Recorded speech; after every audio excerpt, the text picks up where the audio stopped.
शांति। आज 7 जून 2025 के बाबा के साकार महावाक्य। बाबा कहते हैं, मीठे बच्चे, तुम अभी पुजारी से पूज्य बन रहे हो। पूज्य बाप आए हैं तुम्हें आप समान पूज्य बनाने। प्रश्न है, तुम बच्चों के अंदर कौन सा दृढ़ विश्वास है? उत्तर है, तुम्हें दृढ़ विश्वास है कि हम जीते जी बाप से पूरा वर्षा लेकर ही छोड़ेंगे। बाबा की याद में ये पुराना शरीर छोड़ बाप के साथ जाएंगे। बाबा हमें घर का सहज रास्ता बता रहे हैं। गीत है ओम नमो शिवाय। बाबा कहते ओम शांति, ओम शांति, ओम शांति। तो बहुत मनुष्य कहते रहते हैं, बच्चे भी कहते हैं ओम शांति। अंदर जो आत्मा है वह कहती है ओम शांति, परंतु आत्माएं तो यथार्थ रीति अपने को जानती नहीं है, ना बाप को जानती हैं। भल पुकारते हैं परंतु बाप कहते हैं, मैं जो हूँ जैसा हूँ यथार्थ रीति मुझे कोई नहीं जानते। ये ब्रह्मा भी कहते हैं कि मैं अपने को नहीं जानता था कि मैं कौन हूँ, कहाँ से आया हूँ। आत्मा तो मेल है ना, बच्चा है, फादर है परमात्मा। तो आत्माएं आपस में ब्रदर्स हो गई। फिर शरीर में आने कारण कोई को मेल कोई को फीमेल कहते हैं, परंतु यथार्थ आत्मा क्या है ये कोई भी मनुष्य मात्र नहीं जानते। अभी तुम बच्चों को ये नॉलेज मिलती है जो फिर तुम साथ ले जाते हो। वहाँ ये नॉलेज रहती है, हम आत्मा है, ये पुराना शरीर छोड़ दूसरा लेते हैं। आत्मा की पहचान साथ में ले जाते। पहले तो आत्मा को भी नहीं जानते थे। हम कब से पार्ट बजाते हैं कुछ नहीं जानते थे। अभी तक भी कई अपने को पूरा पहचानते नहीं है। मोटे रूप से जानते हैं और मोटे लिंग रूप को ही याद करते हैं। मैं आत्मा बिंदी हूँ, बाप भी बिंदी है। उस रूप में याद करें, ऐसे बहुत थोड़े हैं। नंबरवार बुद्धि है ना, कोई तो अच्छी रीति समझकर औरों को भी समझाने लग पड़ते हैं। तुम समझाते हो अपने को आत्मा समझ और बाप को याद करना है, वही पतित पावन है। पहले तो मनुष्यों को आत्मा की ही पहचान नहीं है, तो वह भी समझाना पड़े। अपने को जब आत्मा निश्चय करें तब बाप को भी जान सकें। आत्मा को ही नहीं पहचानते हैं, इसलिए बाप को भी पूरा जान नहीं सकते। अभी तुम बच्चे जानते हो हम आत्मा बिंदी हैं। इतनी छोटी सी आत्मा में 84 जन्मों का पार्ट है, ये भी तुमको समझना पड़े। नहीं तो सिर्फ कहते ज्ञान बहुत अच्छा है, भगवान से मिलने का रास्ता बड़ा अच्छा बताते हैं, परंतु मैं कौन हूँ, बाप कौन है ये नहीं जानते। सिर्फ अच्छा अच्छा कह देते हैं। कोई तो फिर ऐसे भी कहते हैं कि ये तो नास्तिक बना देते हैं। तुम जानते हो ज्ञान की समझ कोई में भी नहीं है। तुम समझाते हो अभी हम पूज्य बन रहे हैं, हम किसकी पूजा नहीं करते हैं, क्योंकि जो सबका पूज्य है ऊंचते ऊंच भगवान, उनकी हम संतान हैं। वही है ही, वह है ही पूज्य पिताश्री। अभी तुम बच्चे जानते हो पिताश्री हमको अपना बनाकर और पढ़ा रहे हैं। सबसे ऊंचते ऊंच पूज्य एक ही है, उनके सिवाय और कोई पूज्य बना न सके। पुजारी जरूर पुजारी ही बनाएंगे, दुनिया में सब हैं पुजारी।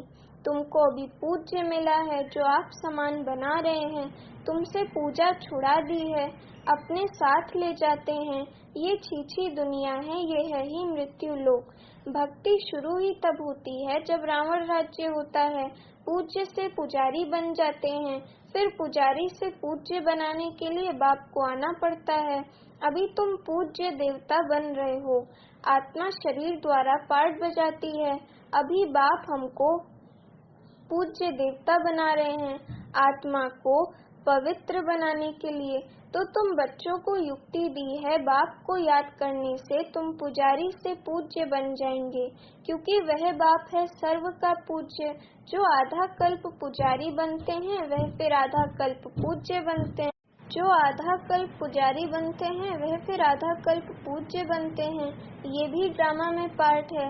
ड्रामा के आदि मध्य अंत को कोई भी नहीं जानते। अभी बाप द्वारा तुम बच्चे ड्रामा के आदि मध्य अंत को कोई भी नहीं जानते। अभी या बाप द्वारा तुम बच्चे जानते हो और दूसरे को भी समझाते हो। पहली मुख्य बात ये समझानी है, अपने को आत्मा बिंदी समझो।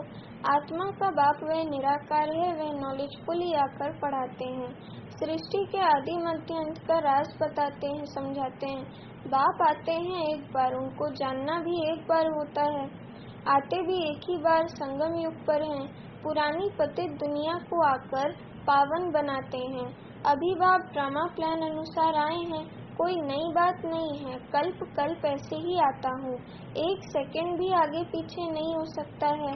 तुम बच्चों के दिल में जचता है कि बरोबर बाबा हम आत्माओं को सच्चा ज्ञान दे रहे हैं, फिर कल्प बाद भी बाबा को आना पड़ेगा। बाप द्वारा जो इस समय जाना है वह फिर कल्प बाद भी जानेंगे। ये भी जानते हैं अब पुरानी दुनिया का विनाश होगा, फिर हम सतयुग में आकर अपना पार्ट बजाएंगे, सतयुगी स्वर्गवासी बनेंगे। ये तो बुद्धि में याद है ना, याद रहने से खुशी भी रहती है। स्टूडेंट लाइफ है ना, हम स्वर्गवासी बनने के लिए पढ़ रहे हैं। ये खुशी स्थायी रहनी चाहिए जब तक स्टडी पूरी हो। बाप समझाते रहते हैं कि स्टडी पूरी तब होगी जब विनाश के लिए सामग्री तैयार होगी, फिर तुम समझ जाएंगे, आग जरूर लगेगी। तैयारियां तो होती रहती है ना, एक तो में कितना गर्म होते रहते हैं, चारों तरफ भिन्न भिन्न प्रकार की सेनाएं हैं, सब लड़ने के लिए तैयार होते रहते हैं।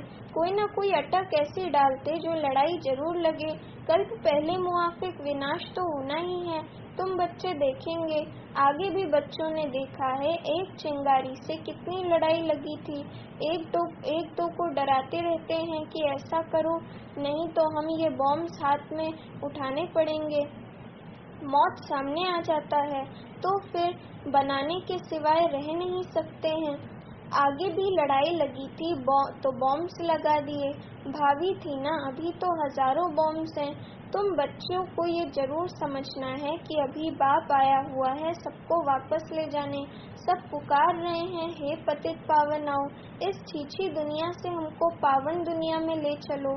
तुम बच्चे जानते हो पावन दुनियाएं हैं दो, मुक्ति और जीवन मुक्ति। सबकी आत्माएं पवित्र बन मुक्ति धाम चली जाएंगी। ये दुख धाम विनाश हो जाएगा जिसको मृत्यु लोक कहा जाता है। पहले अमर लोक था, फिर चक्र लगाए अब मृत्यु लोक में आए हो, फिर अमर लोक की स्थापना होती है। वहाँ अकाले मृत्यु कोई होती नहीं, इसलिए उनको अमर लोक कहा जाता है। शास्त्रों में भी भल अक्षर हैं, परंतु यथार्थ रीति कोई भी समझते नहीं है। ये भी तुम जानते हो, अब बाबा आया हुआ है, मृत्यु लोक का विनाश जरूर होना है, ये 100% सर्टेन है। बाप समझा रहे हैं कि अपनी आत्मा को योग बल से पवित्र बनाओ, मुझे याद करो तो विकर्म विनाश हो जाएंगे। परंतु ये भी बच्चे याद नहीं कर सकते हैं। बाप से वर्षा अथवा रजाई लेने में मेहनत तो चाहिए ना, जितना हो सके याद में रहना है। अपने को देखना है कितना समय हम याद में रहते हैं और कितनों को याद दिलाते हैं। मन मनाभव इनको मंत्र भी नहीं कहा जाए, ये है बाप की याद। देह अभिमान को छोड़ देना है। तुम आत्मा हो, ये तुम्हारा रथ है, इससे तुम कितना काम करते हो। सतयुग में तुम देवी देवता बन कैसे राज्य करते हो, फिर तुम यही अनुभव पाएंगे। उस समय तो प्रैक्टिकल में आत्म अभिमानी रहते हो। आत्मा कहेगी हमारा ये शरीर बूढ़ा हुआ है, ये छोड़ नया लेंगे, दुख की बात ही नहीं। यहाँ तो शरीर ना छूटे उसके लिए भी कितनी डॉक्टर की दवाइयों आदि की मेहनत करते हैं।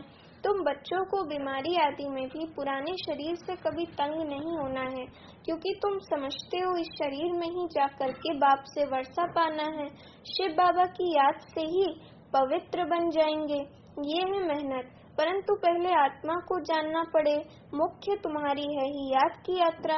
याद में रहते रहते फिर हम चले जाएंगे मूल वतन, जहाँ के हम निवासी हैं, वही हमारा शांति धाम है।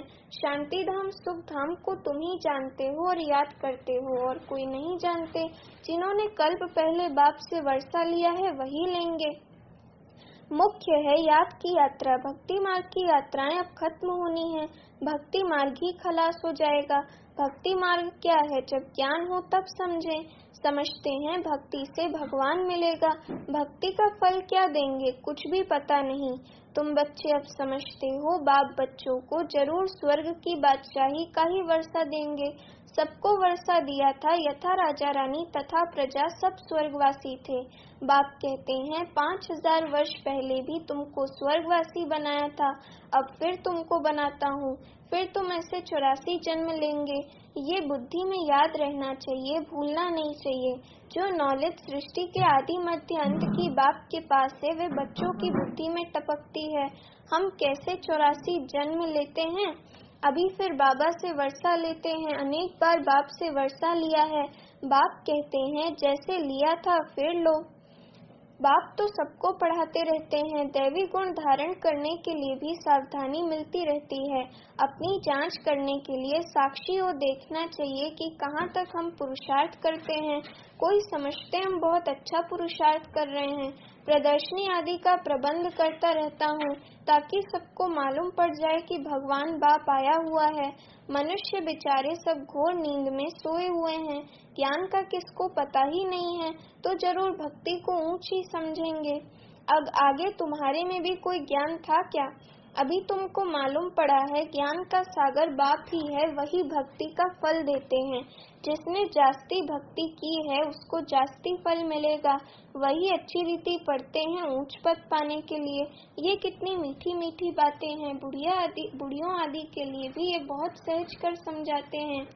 अपने को आत्मा समझ बाप को याद करो। ऊंच से ऊंच है भगवान शिव।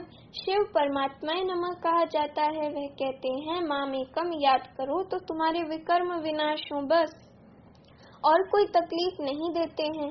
आगे चल शिव बाबा को भी याद करने लग पड़ेंगे। वर्षा तो लेना है, जीते जी बाप से वर्षा लेकर ही छोड़ेंगे। शिव बाबा की याद में शरीर छोड़ देते हैं तो वह फिर संस्कार ले जाते हैं। स्वर्ग में जरूर रहेंगे। जितना योग उतना फल मिलेगा। मूल बात है चलते फिरते जितना हो सके याद में रहना है। अपने सिर से बोझा उतारना है। सिर्फ याद चाहिए और कोई तकलीफ बाप नहीं देते हैं। जानते हैं आधा कल्प से बच्चों ने तकलीफ देखी है, इसलिए अभी आया हूँ तुमको सहज रास्ता बताने, वर्षा लेने का। बाप को सिर्फ याद करो। भल याद तो आगे भी करते थे परंतु कोई ज्ञान नहीं था। अभी बाप ने ज्ञान दिया है कि इस रीति मुझे याद करने से तुम्हारे विकर्म विनाश होंगे। भल शिव की भक्ति तो दुनिया में बहुत करते हैं, परंतु बहुत याद करते हैं परंतु पहचान नहीं है। इस समय बाप खुद ही आकर पहचान देते हैं कि मुझे याद करो। अभी तुम समझते हो, हम अच्छी रीति जानते हैं। तुम कहेंगे हम जाते हैं बाप दादा के पास। बाप ने ये भागीरथ लिया है। ब्रह्मा बाबा का शरीर शिव बाबा ने लिया है। भागीरथ भी मशहूर है। इन द्वारा बैठ ज्ञान सुनाते हैं। ये भी ड्रामा में पार्ट है। कल्प कल्प इस भाग्यशाली रथ पर आते हैं। तुम जानते हो कि ये वही है जिसको श्याम सुंदर कहते हैं। ये भी तुम समझते हो। मनुष्यों ने फिर अर्जुन नाम रख दिया है। अभी बाप यथार्थ समझाते हैं। ब्रह्मा सो विष्णु, विष्णु सो ब्रह्मा कैसे बनते हैं। बच्चों में अभी समझ है कि हम ब्रह्मापुरी के हैं, फिर विष्णुपुरी के बनेंगे। विष्णुपुरी से ब्रह्मापुरी में आने में 84 जन्म लगते हैं। ये भी अनेक बार समझाया है जो तुम फिर से सुनते हो। आत्मा को बाप कहते हैं सिर्फ माम एकम याद करो तो तुम्हारे विकर्म विनाश होंगे। इसलिए तुमको खुशी भी होती है। ये एक अंतिम जन्म, पवित्र बनने से हम पवित्र दुनिया के मालिक बनेंगे। तो क्यों ना पवित्र बने। हम एक बाप के बच्चे ब्रह्मा कुमार कुमारी हैं, फिर भी वे जिस्मानी वृत्ति बदलने में टाइम लगता है। धीरे धीरे पिछाड़ी में कर्मातीत अवस्था होनी है। इस समय किसकी कर्मातीत अवस्था होना असंभव है। कर्मातीत अवस्था हो जाए फिर तो ये शरीर भी ना रहे, इनको छोड़ना पड़े, लड़ाई लग जाए। एक बाप की ही याद रहे, इसमें मेहनत है। अच्छा मीठे मीठे सिखिलते बच्चों प्रति माता पिता बाप दादा का याद प्यार और गुड मॉर्निंग। रूहानी बाप की रूहानी बच्चों को नमस्ते। अभी हम रूहानी बच्चों की रूहानी माता पिता बाप दादा को याद प्यार, गुड मॉर्निंग और नमस्ते। धारणा के लिए मुख्य सार। पहली पॉइंट, साक्षी हो अपने को देखना है कि हम कहाँ तक पुरुषार्थ करते हैं। चलते फिरते कर्म करते कितना समय बाप की याद में रहते हैं। दूसरी पॉइंट, इस शरीर से कभी भी तंग नहीं होना है। इस शरीर में ही जी करके बाप से वर्षा पाना है। स्वर्गवासी बनने के लिए इस लाइफ में पूरी स्टडी करनी है। वरदान है, त्रिकालदर्शी और साक्षी दृष्टा बन हर कर्म करते बंधन मुक्त स्थिति के अनुभव द्वारा दृष्टांत रूप भव। वरदान का स्पष्टीकरण, यदि त्रिकालदर्शी स्टेज पर स्थिति हो, कर्म के आदि मध्य अंत को जानकर कर्म करते हो तो कोई भी कर्म विकर्म नहीं हो सकता है, सदा सुकर्म होगा। ऐसे ही साक्षी दृष्टा बन कर्म करने से कोई भी कर्म के बंधन में कर्म बंधनी आत्मा नहीं बनेंगे। कर्म का फल श्रेष्ठ होने के कारण कर्म संबंध में आएंगे, बंधन में नहीं। कर्म करते न्यारे और प्यारे रहेंगे तो अनेक आत्माओं के सामने दृष्टांत रूप अर्थात एग्जाम्पल बन जाएंगे। स्लोगन, जो मन से सदा संतुष्ट है वही डबल लाइट है। अव्यक्त इशारे, आत्मिक स्थिति में रहने का अभ्यास करो, अंतर्मुखी बनो। कोई भी समर्थ संकल्प आत्मिक शक्ति अर्थात एनर्जी जमा करता है, समय भी सफल करता है। व्यर्थ संकल्प एनर्जी और समय को व्यर्थ गवाता है, इसलिए व्यर्थ संकल्प की रचना बंद करो। ये रचना ही आत्मा रचता को परेशान करने वाली है, इसलिए सदा इसी शान में रहो कि मैं आत्मा मास्टर सर्वशक्तिवान हूँ, समर्थ आत्मा हूँ, तो कभी परेशान नहीं होंगे और अनेकों की परेशानी को मिटाने वाले बन जाएंगे। अच्छा, ओम शांति।